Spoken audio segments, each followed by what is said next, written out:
Just when we thought it was safe to go back in the water, so to speak, General Hospital gives us a jump scare and brings the gruesome twosome back center stage. It's not like we asked for this, but here they are, ready to get married again. Sigh. Just what we needed for a short and sweet week.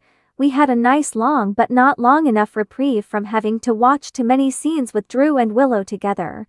But our little break has come to an end, and they are back in all their glory. In fact, they are planning a Thanksgiving wedding in their little dawn of day living room because why not? We mean, it's not like Drew and his infinite power to reach across the ocean haven't cost Willow everything. So, why not agree to marry him again? Or did she? Was that really Willow showing off her ring to Elizabeth, or was it one of her alters? 'Cause if Willow doesn't have did, then General Hospital isn't a soap opera. Let's not forget how tentative Willow seemed when she first walked into Drew's house. She even seemed horrified with the idea of marrying him when he got down on one knee and told him she didn't want to marry because she had to. Drew then wondered if Willow loved him, and we never saw the answer.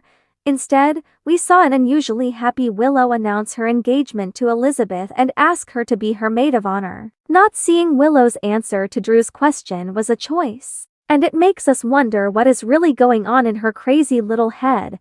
We all know Willow is one of the most unforgiving characters on GH, except when it comes to Drew, go figure. Nina has actually never done much to Willow except be mean to her when Charlotte was in 3rd grade and have sex with Drew before Willow ever had sex with Drew. But according to Willow, Nina has done the most horrible things to her that anyone could do, over and over again. 'Cause Willow is delusional, but she is also gracious. Didn't you know? She has found it within her generous heart to forgive her mother for the egregious sin of having sex with a man when neither Nina nor the man was attached to anyone. How dare she? Watching Nina practically grovel was not a good look, but at least her new haircut is fab. And at least Aunt Liesel told dumb Willow exactly what she thinks of her because somebody has to. Petulant child that Willow is. Now, Nina did do a bad thing to Portia. That we cannot deny. Nina has had a nasty habit of throwing pregnant women under the bus for Willow's sake this year, and that has to end. Sasha forgave Nina within minutes, but things won't be so easy with Portia. Thanks to Nina, Portia might have to reveal who her baby daddy is, or at least who he might be, and she is not ready to do that. Portia knows she was with Isaiah when Drew was shot, but Nina does not know that. And neither does Alexis. So things are about to get a little too complicated for the Ashford clan. Curtis is going to have a lot of explaining to do. Nathan has zeroed in on Mr. Ashford, and we have a feeling he might not be telling us something. Our money is still on Willow, or some version of Willow we have yet to fully meet. If Danny and Charlotte weren't related, they'd be our new favorite couple. But instead, they can be our new favorite cousins. Who didn't chuckle when the adults in the room heard their little sob story about Dalton punching Rocco? At least Charlotte was more convincing than Danny, but Alexis knew in a second they were lying, and we knew Alexis knew by the look on her face.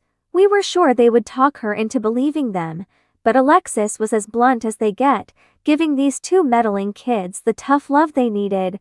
However, how sweet was the brigade to save Rocco from the big bads in juvenile detention, who turned out to be the big bad on Spoon Island. It was all hands on deck for this adorable teen who actually got a bit of a thrill from breaking into a high-security lab. After his alcohol incident last spring, we are sure Rocco has a few more tricks up his sleeve. Be careful of the quiet ones. And finally, we have to ask some questions about the mayor during this short and sweet week, where not much happened at all. Why is she freaking out so much about finding a dead body in her trunk, as if she hasn't been dealing with the Cassadines and every level of Port Charles crime for nearly half a century? Since when is Laura a shrinking violet whom Sunny has to convince to keep quiet? Laura is the toughest broad in town, and Sunny better remind her of that. Otherwise, having Sunny and Laura keeping this kind of secret is exactly what the soap doctor ordered. Jack Brennan started off as a bad guy. Then, he moved on to a Carly love interest, so he couldn't be a bad guy. Now, it looks like Jack is indeed a bad guy, and Jocelyn will be alone again. Naturally, we knew he wouldn't be happy that Joss and Vaughn were sneaking around behind his back, but we didn't expect Jack to disappear. Vaughn. We are not sure if this disappearance is permanent, but if it is, it looks like Joss is going to have to go shopping for a new boyfriend again.